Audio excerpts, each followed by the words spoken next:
Hey, what's going on, guys? Welcome to another episode of K-Al Experience. I think this is episode 34. I mean, how clean does this shot look? I mean, come on. Like, enjoy this right now while you can, because the actual episode, it's not this fresh looking. The audio and the concepts and the things we talk about are amazing, but the quality of it is not. It's a Zoom video. It's a Zoom video. You know how that is. So I said, let me just go ahead and let me put a little beard oil in, just a little bit, not too much. Let me get the light out. Let me get the professional camera set up, and let me talk directly to you guys, just so you can kind of see this clean look to start the episode, and then rope you in with the clean look, and then just boom, we have the Zoom kind of. I mean, it's not that bad. It's okay. It's doable. But it's not up to my standards, and I'm working on that. I'm working on ways to get the video, much cleaner, and I have actually a really exciting idea. So stay tuned for that on future episodes. But for this episode, number 34, I have my friend Zeray Mitchell joining me to talk to me about her company, which is called She Imagined Sweets. And man, if we didn't have an amazing conversation. It was really, really a special talk, and it really taught me a lot in the process, and I just hope and pray that this reaches some of you guys out there. She kind of talked a little bit about, so her business is, I don't want to say too much about it, but I mean, I got rope you in a little bit. I got rope you in real quick. But her business is a bite-sized cheesecake company that's been around for about a decade, and she talked a little bit about how it started, and she talked about some of the hurdles that she faced. When she was just talking about this, I really believe that there could be a lot of people, there are a lot of people out there who might struggle with this exact thing.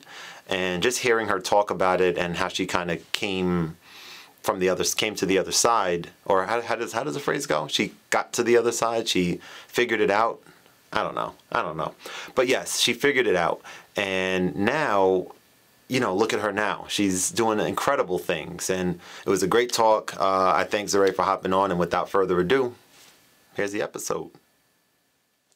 Let's see if you could guess what my favorite Mariah Carey song is. You get 3 chances. This is going off the cuff. I was going to go off of just the popular songs that I love then. Okay. Always Be My Baby. Done. I knew there was something about it. That's the one. I love that song too.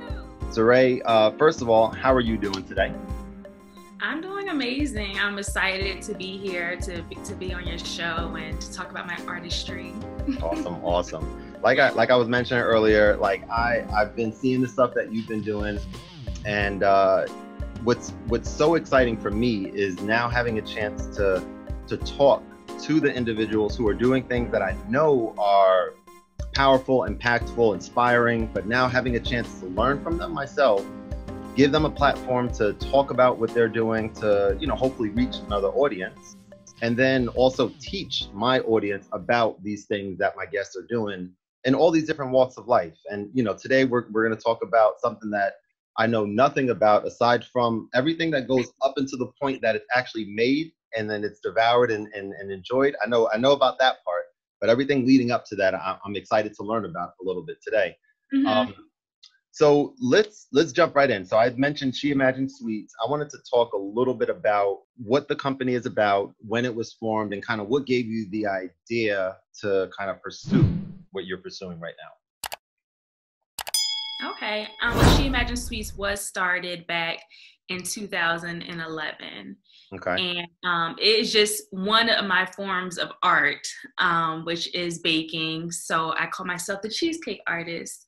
When I first started, I was doing all desserts. I was doing cupcakes, pies, cookies, like everything.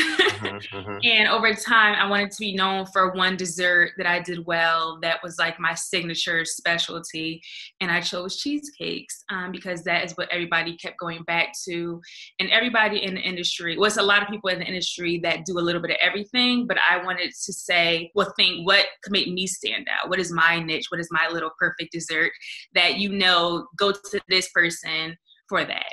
And once I started to focus on cheesecakes, that's when a lot of doors started to open up for me.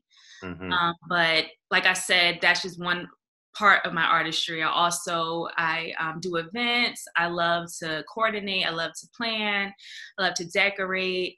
And then, of course, my cheesecakes are always a highlight of any event that I'm a part of. Mm-hmm.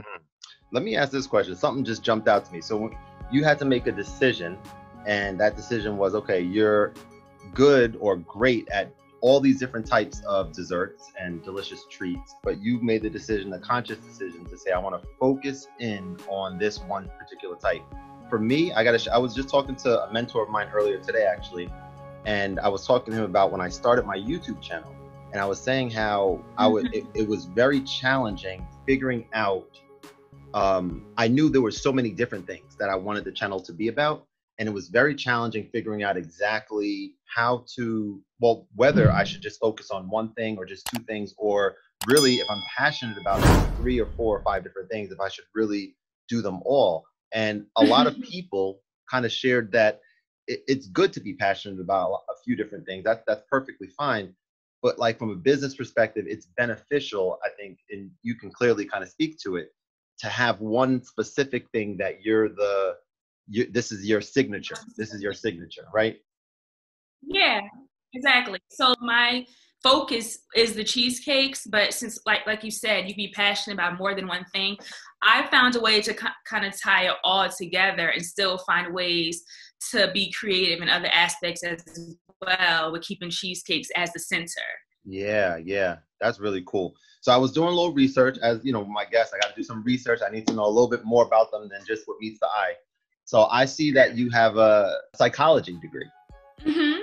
So yeah, I want to talk about from Rutgers. So shout out Rutgers. You and I. So you went to Rutgers Newark, right? Yes. Okay, so I went to Rutgers New Brunswick. So our paths could have crossed at some point in the time that we were both there. I went to a few parties at the New Brunswick campus, and that College Ave and back in the you guys on a whole nother level.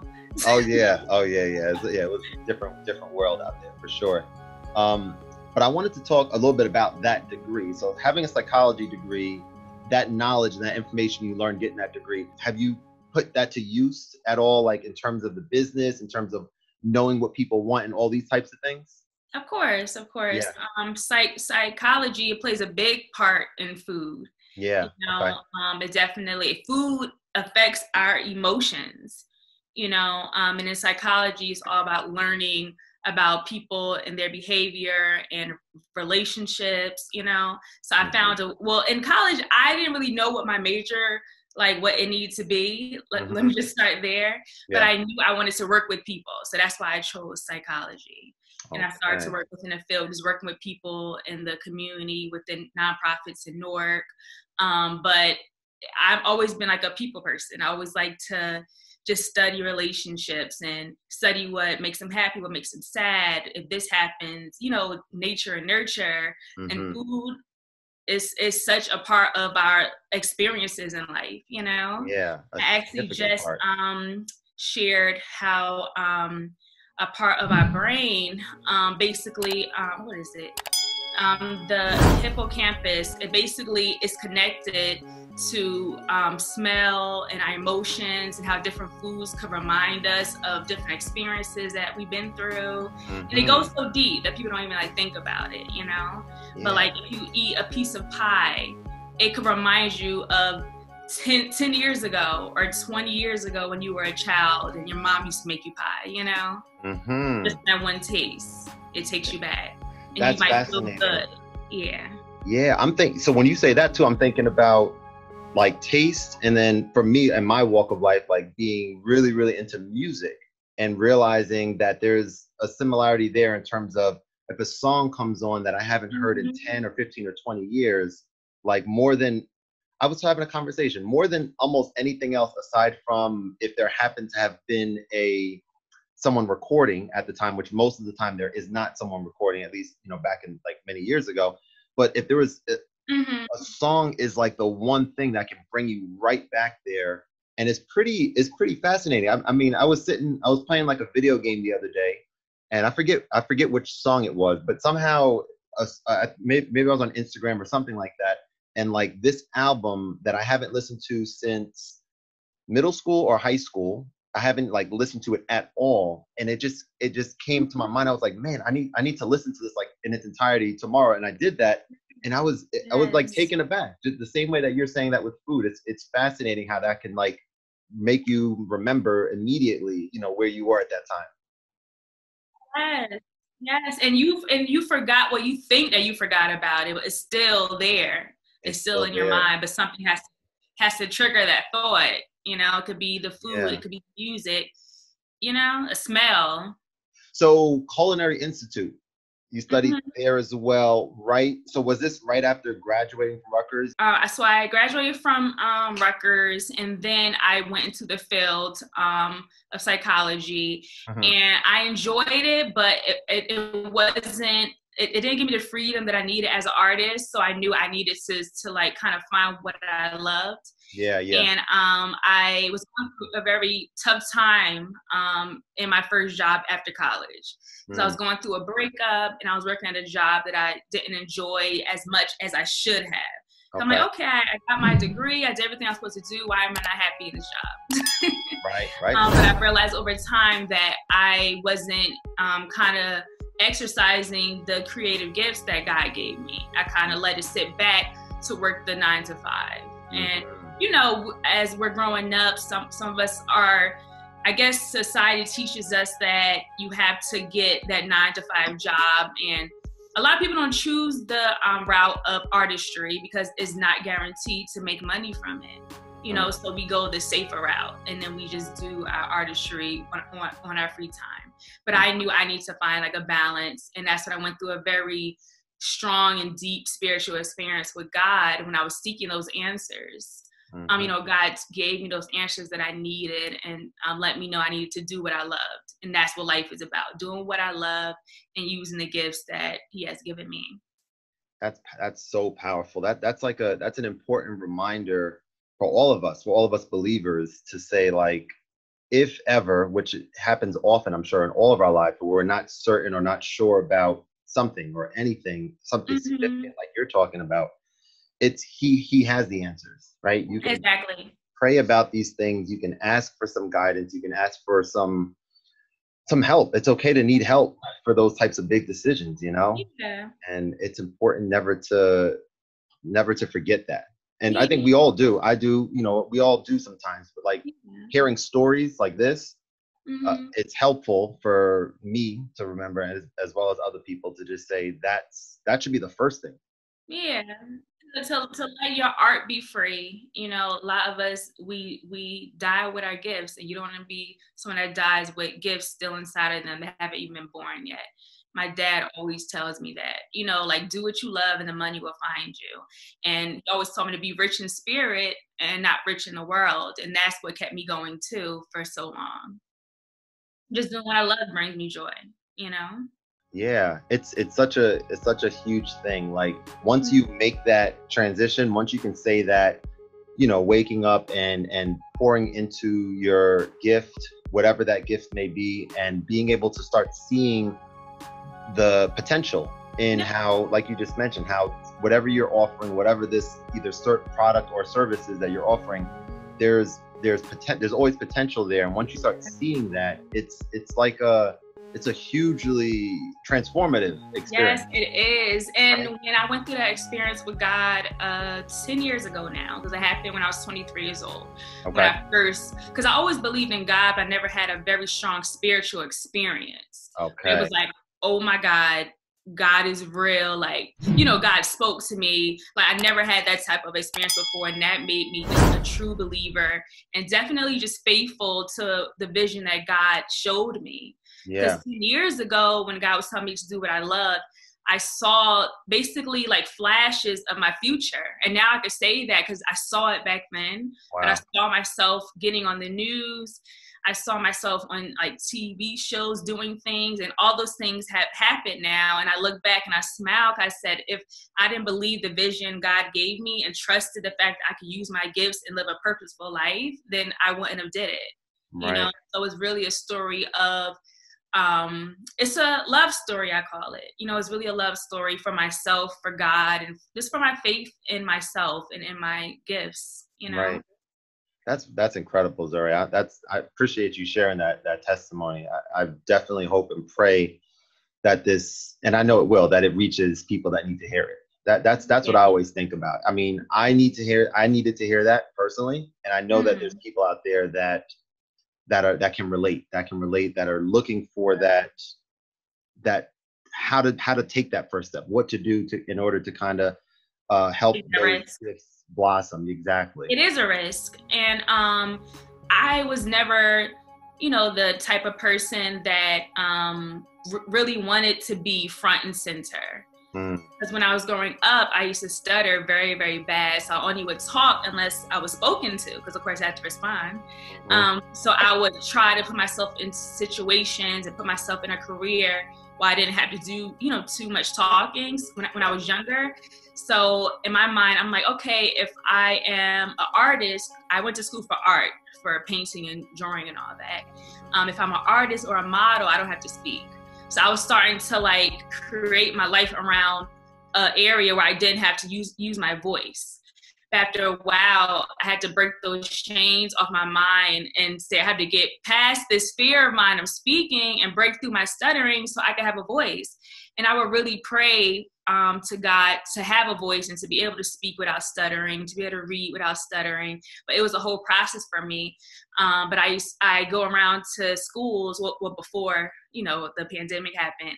I was going around to school and sharing my story to the kids on how to get over fears and things that are holding them back. And I always share a story about how to break through those barriers of me getting through my fear of speaking, and how I had to go through prayer and through a lot of self-reflection in order to get past those barriers.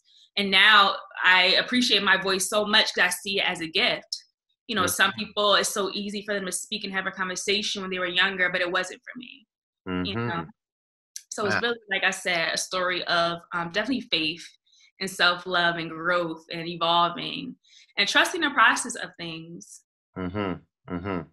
Wow, that's another really powerful thing for someone to hear. That's whether it's something that can be debilitating, right? Like if you. It was. Right? I went through depression because of it. Wow. Yeah. And it was something I had to get through my own. Yeah. That didn't really end for me until I got into high school. So that's a long time. Of course, yeah. Especially if you have these passions about knowing that you see yourself in the art field doing something art related at the time, of course, maybe not knowing explicitly where you were going to get to, but if you have those thoughts and then that doubt is in your mind talking about I know that I'm passionate about this, but if I do this, it's going to require me to have to speak and have to do this and that. And it's going to expose you. Yeah, right. And that's terrifying. That's I don't want to be exposed. I want to exactly.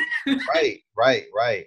How long was the culinary institute that you went to? How long was the program? So I'm self-taught, and I took courses at the Culinary Institute, the French Culinary Institute in New York. I took those courses. It's like one-off courses that you would take and they'll last for a couple months. So I would get different certificates, and I did a lot of self teaching because there's so many resources out here for us to teach ourselves. I took advantage of that. But I remember after I had that experience with God, I called my mom and I told her, Mom, I want to go to this baking school that I've been looking at online for I think a year. I just kept going to the site. They're having so much fun baking the cakes and baking the pies. Why can't that be me? But sure, I felt like there's a few barriers in front of me, but there really wasn't. Right. So my mom paid for that first course. I quit my job literally the next week. Unfortunately, I didn't even have the energy to give my 2 weeks notice because I was not happy at the time. I just wanted to dive deep into what I loved. So I went to school there I think the program was about 3 months. It was an intensive course. Then I hopped around to a different school, took some courses there, self-taught, and I started selling pies to friends and family. Right. It starts there. It starts with your friends and family. Right, of course. And it was so bootleg, just to call it that. I I'll wrap the pies in saran wrap. You know, I was dropping all to my family and friends, and everyone's like, "How do you go from this to baking pies?" Like, you know, everyone was looking at me a little crazy, but I was so happy. Yeah, yeah. Wow. And I was baking these little apple tarts that I had learned from school. It was this French recipe, and it was just like an amazing recipe. I just made like hundreds of pies and gave it to everybody for like $15. Yeah, yeah. Yeah. So those were the first baked goods that you started selling when you first was the apple tarts. Okay. And from the apple tarts, I moved to different fruit pies and stuff. Yeah.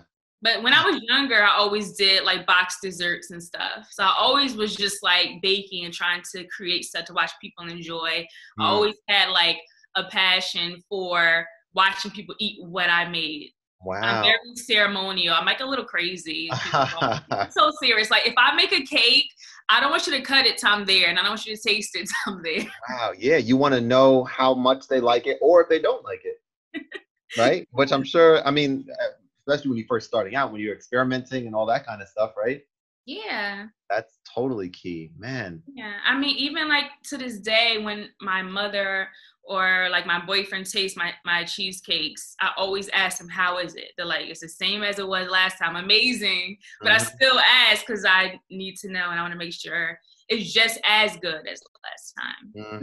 You're not slipping. It's not like, hey, I'm not slipping. Right. I'm loving this conversation. I just got to say, let the record show that, you know, this is definitely just super inspiring and learning a lot, you know, in the process as well.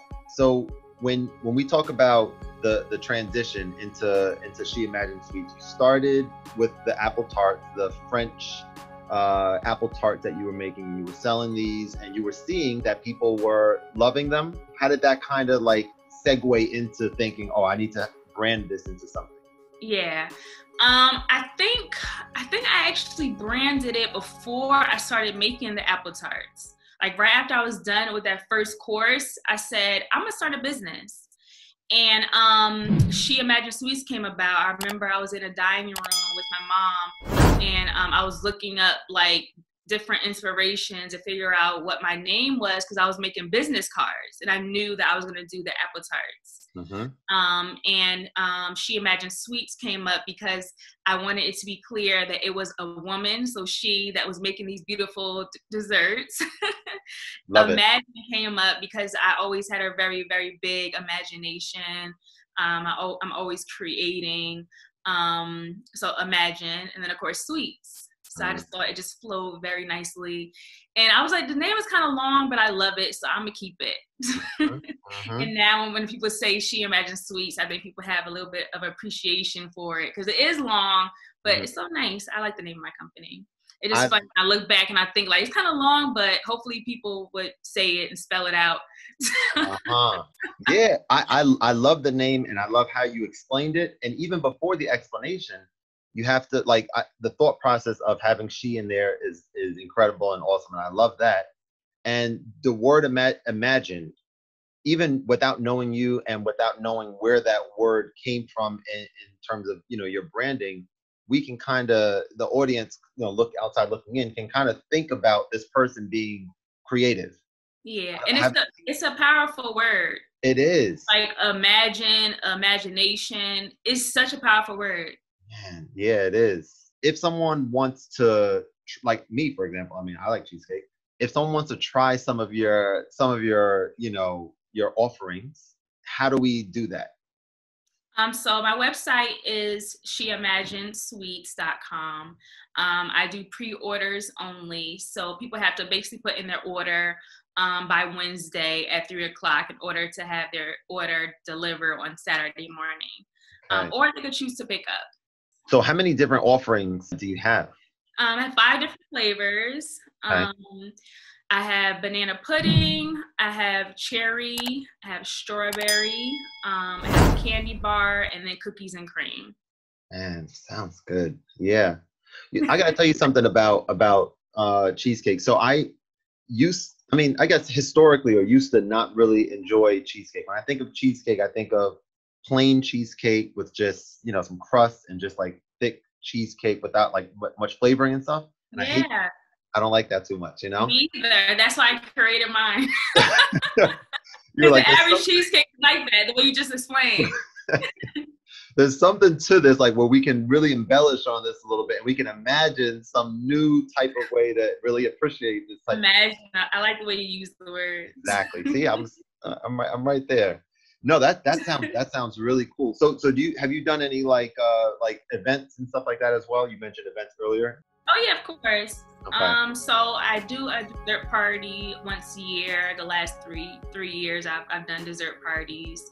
I also do weddings. I've catered weddings. I did like dessert tables, baby showers, birthdays, all types of events. Very cool. And the cheesecakes are always set on display. It's like a display piece. Yeah, Especially all the forks that are in them. Like people really enjoy just the view, and they always call me later. A lot of people call me, unfortunately, saying that they didn't even get a chance to taste the cheesecake because their guests ate them all. Which is a good thing for you, but it's also a bad thing for them, I guess, right? Yeah, that's when they end up ordering their own box, like right after the event. I want to talk about some other things that are un-cheesecake related, but they might have something to do with cheesecake depending on how you answer them. We'll see how it goes, okay. Right? Okay. All right. So I want to start off, and I'm going to ask you a question about your favorite movie or show. And if you don't have a favorite movie or show, you can just name a movie or show that you really like a lot. Okay.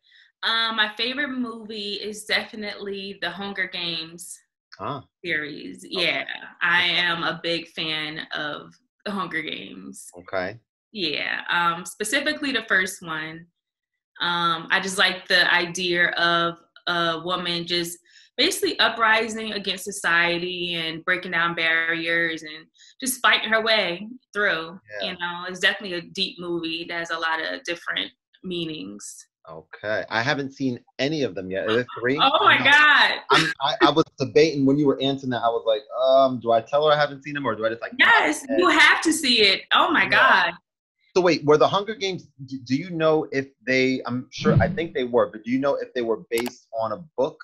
Books, yeah. I didn't even read the books. Okay. I just saw the movie. So I know the books are amazing. The books are always better than the movie. You could binge watch all day and watch all the movies in one day. Like that's how good it is. You won't get bored. There's no dull moment. Okay. You know, it's a great movie. All right, excellent. That's on the list immediately. Very yes, cool. You have to. Yeah, okay. All right, so next question for you. I want to ask a question about music. Okay. And I want you to imagine going to a dream concert where you're at this concert and you're picking 5 artists, DOA, dead or alive, that are at your dream concert that you're seeing perform for you and whoever else. What artists do you think are going to be there? Okay. So 5 artists at one concert just for me, and I get to choose. Mm-hmm. Okay. I would have to do Boyz II Men because I listen to Boyz II Men to this day. I love the soulful music, real music, So Boyz II Men will be one. I'm a huge fan of Sting. I grew up on Sting. Oh wow, nice. So Sting will be there. I love Whitney Houston. So she will be there performing for me. Okay. I have 2 more left, right? I love Mariah Carey. I was that young girl singing all the Mariah Carey songs and making all the dances to her music. Yeah. And I have one more. And Erykah Badu. Wow, that's a powerful list there. That's a good show, right? That's a powerful, yeah. Sign me up. How much are those tickets? They're free for everybody. There you go. I like that. Good answer. Family Feud. Good answer. They're free. We all come and enjoy and eat cheesecakes. Right. There you go. I like that. Okay. So when you say Mariah Carey, I play the piano, and my favorite, one of my favorite, if not my favorite songs to play on the piano is my favorite Mariah Carey song of all time, without question. Can you go ahead and do me a favor and just guess that song for me? Let's see if you could guess what my favorite Mariah Carey song is. You get 3 chances. This is going Okay. off the cuff. We're Well, just I was gonna go off of just the popular songs that I love then. okay. Always Be My Baby. Done. I knew there was something That's about you. it. That's the one. I Right love there. that song too. That was one of my favorite songs growing up. Oh my Damn. God, yes. Like on That the tire and Hero. Yeah. Oh, Hero's great. Oh, Yeah. That's powerful. yes. Powerful song there. Yes. Yeah. I love music, and that's another thing that I really appreciate asking. If someone like Sting, for example, I know some of his songs. I Mhm, don't know a lot of them. And mhm. so to hear someone, mention that him in the top 5 means that, okay, that means I need to revisit, because I appreciate all different areas of music. Like I Mhm. really do appreciate it. So thank you Yeah. for So sharing. Sting, look up When We Dance. That's one of my favorite songs by When We Spring. Dance. When Okay. We Dance. All right. I will forget this, but Okay, I will definitely- I'll send it to you. yeah, and we have the episode. It's all being recorded too, so I can just go back and just timestamp and I'll be good. I want to know, what would you say is the most important or impactful piece of advice that you've ever been given, or most important thing that you've ever learned in your life? Yeah. Whew. I've learned so much. I feel like I'm 80 years old. But wow.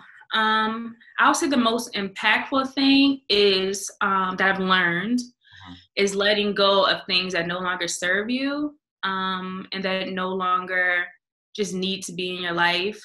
So I just was talking to a friend earlier, and we were talking about letting go habits, people, places, and things that don't need to be watered anymore, because you need to save that energy for things that need to grow, for things that, there is growth in that, So I think that's one of the most impactful things. Yeah. That, if I could tell my younger self that, in order to let things go and to let things flow and stop trying to hold on to things that no longer serve you. Wow. So you could grow in areas that God does want you to grow in. Mm-hmm. That's always been hard for me, but I've learned. That's powerful. That's powerful. Okay, I love that. That's another. You just knocking out the park. Everything I ask you, bam, boom, that's it. You got ready to go. That's awesome. I love it. I love it. So I got one more question for you. So imagine that you are talking to someone who is interested and passionate about culinary arts, and this person is just looking for that piece of advice to say, okay, this is what I recommend, having been there before, knowing that this is something I'm passionate about, and having been doing it for several years, like you have. This is like the one piece of advice that I would give you to kind of get started with the process. What would you say that piece of advice would be for that person? My piece of advice would be just to continue to focus on being creative. And like I said earlier, just doing what you love. If cooking or baking or any type of art, if that's what you love, then do it and dive deep into it. If that's what makes your spirit feel bright, if that's what makes you feel purposeful, and that's what you love to do, don't be scared to try it out. But specifically to the food industry, stay creative, stay up with not even stay with the trends, find your path and your niche and stick to that. It's room for everybody. It's room for everybody. Right. I love it. So I need to try. What's your favorite? What's your favorite of the 5 that you mentioned cheesecakes? Or is that a hard question? All. You like them all? Okay, yeah. It's like I can't exclude one because I made them all with love, and I don't want them to get jealous of each other. Like, I love them all. So I love banana pudding, so I know I would definitely enjoy that. And in general, when I get sweets from restaurants, I love apple. So when you were mentioning apple tarts earlier, I was like, I would love to have one of those right now. So apple things I love, and chocolate. I mean, I guess pretty much everything. I guess I like chocolate. The customer favorite box. The customer favorite box has a little bit of everything in there. Okay, so I can literally, and I will do this, place an order. You said you do deliver to and pick up, or? Yeah. So right now it's delivery throughout Union and Essex County. Okay. And then for a bigger event, so say if someone orders at least 96 cheesecakes, then we deliver outside of those counties. If not, then they have to pick up. Gotcha. Okay. Yeah. The the box that you mentioned is exactly what I need to try. We might have to get 2 of those, because if we get 1 and my wife wants them too, we're gonna be fighting over who gets what, basically. So we'll have to get 2 of those boxes. Well, I have a box of 12 and box of 24. Oh, well, you get multiple of each. Yeah, so the box of 12, you get four flavors, so it's at 3 of each, and then a box of 24, you get 6 of each. Oh, so that's more than enough for the 2 of you. Well, hey, you don't know us that well, so I don't know if. No, sorry. No, I'm just joking. That's perfect. No, that sounds great. I'm excited to try those out. And I just got to say, I'm just super appreciative of you taking some time out to talk to me today, be a guest on K-Al Experience. It meant a lot, and I learned a lot, and I'm just excited for you, excited for the future of your company. And like those pictures that you post are incredible. Like the art with like you standing on the cupcake. I said, I need to post this on my story right now. I need people knowing who I am talking to tonight. It's really cool. I just like everything that you're doing, and I'm super happy for you. And, you know, I think the sky's the limit with that. Having God there and leaning on him and knowing the importance of that, then the sky literally is the limit to, you know, whatever goals that you have for your business. I know that you'll be able to. Amen. Thank you. And Yeah. Congrats to you and all that you're doing. And I'm grateful that you even asked me to come on today. Thank Awesome. you. Awesome. Thank you so much. Well, have a great rest of the night, my friend. And I'm excited to get this episode out, and you'll be seeing it soon. Great. Thank you so much. All right. Have a good one. All right, you too. Take care. Bye.